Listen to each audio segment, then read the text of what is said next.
Maganda talaga tumunog ditong Beta 3 na to. Makuan siya, maklaro yung kanya, yung boses niya.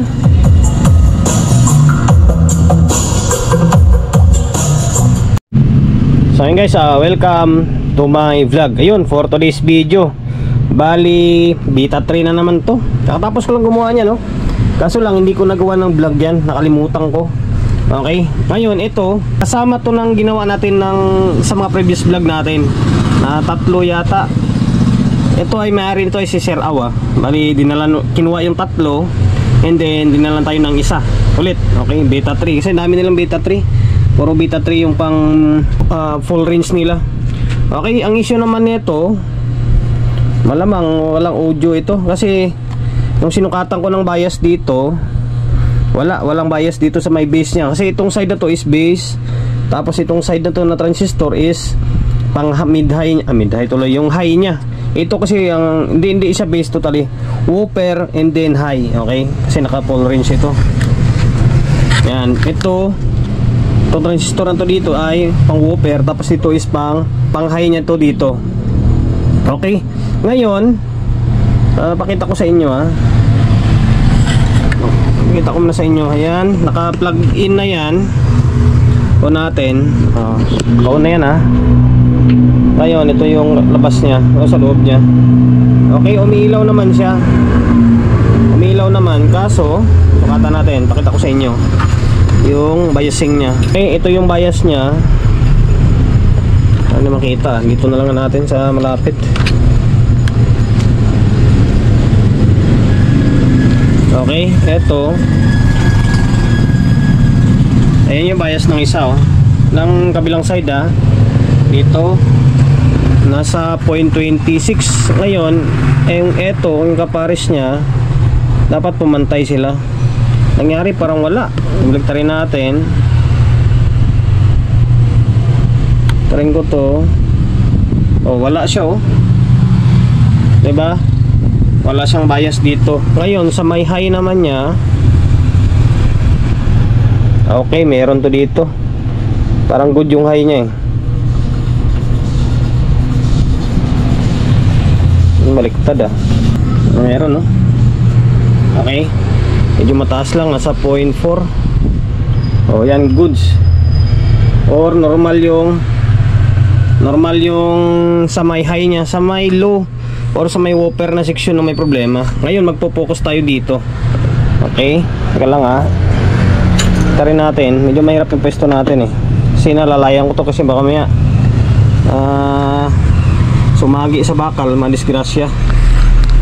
Okay, ngayon dito tayo na side mag-focus. Hanapin natin kung ano yung sira dito. Pero tingin ko good naman yung amplifier. Good yung amplifier. Good yung output kasi nga kung sira yan, magkakaroon ng short yan or ilaw yung bulb natin or puputok yung fuse or anuman. Pero parang good tingnan natin, baka mamaya yung MOSFET naman yung nadali. Kasi ito, MOSFET ito. Tingnan natin kasi nasisira din yan. Okay, meron akong nakita or napansin dito na problema.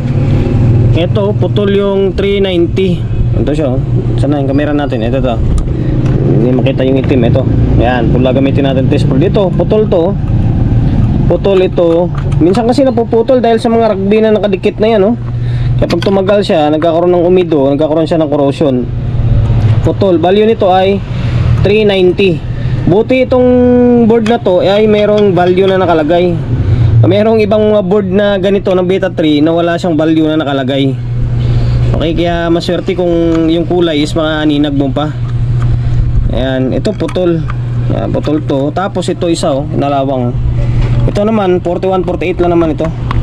Switching diode to natin. Ayan, 4148 nga to. Ayan nakapon na rin. Parang naluto siya. Okay, hanapin pa natin, baka meron pa. Ayan, hanapin natin.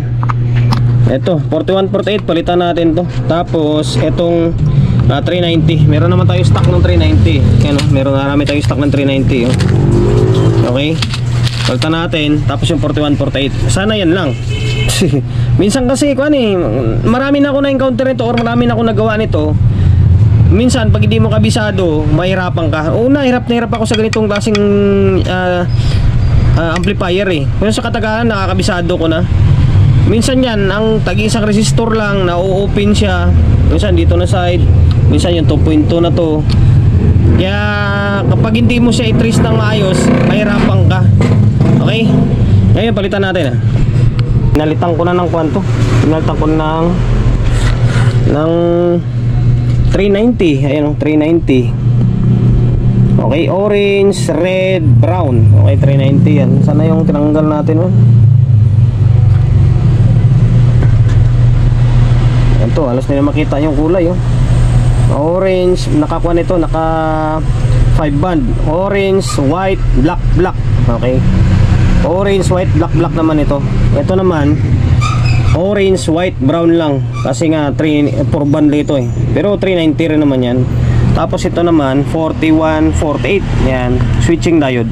Marami tayo nito.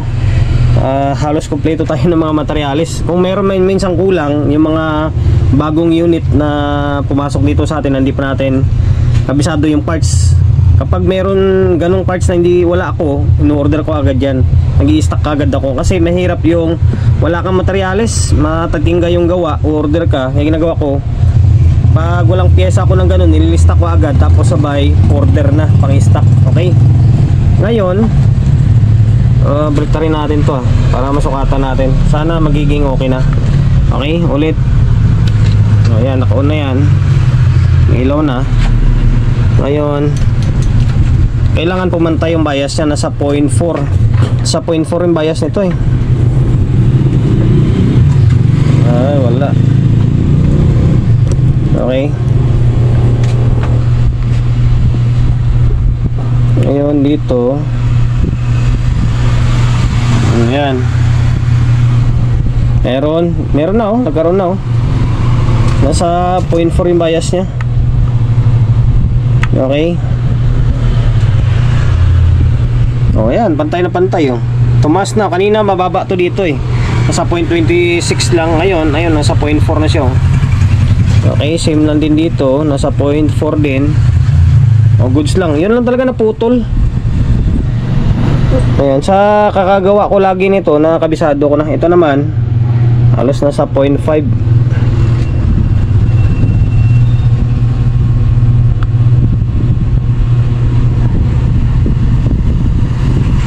Oh, ayan, oh. Okay, goods na to. Audio testing na lang to. Good na yung mga bias na. Balik natin kasi hindi matitesting to na nakaganito. Kailangan may balik mo sa dito sa may socket na to. Okay, para sa may input and then tone control nya.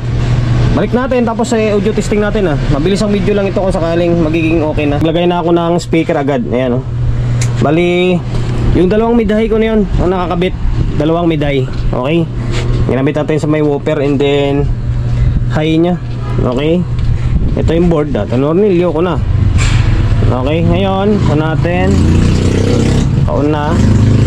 May audio input. Itong cellphone natin na isa. Okay, gumagana to. Ngayon, ang setup natin, gitna na lang natin yung bass, gitna natin yung high, tapos volume. Okay, ayan, oh.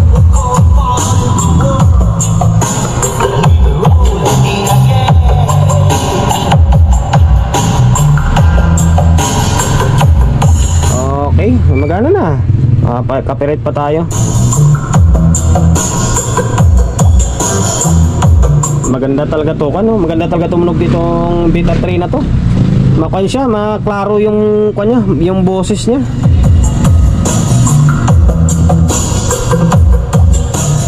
Okay, hanggang dito na lang. Mabilis ang video lang. Buti hindi tayo pinahirapan.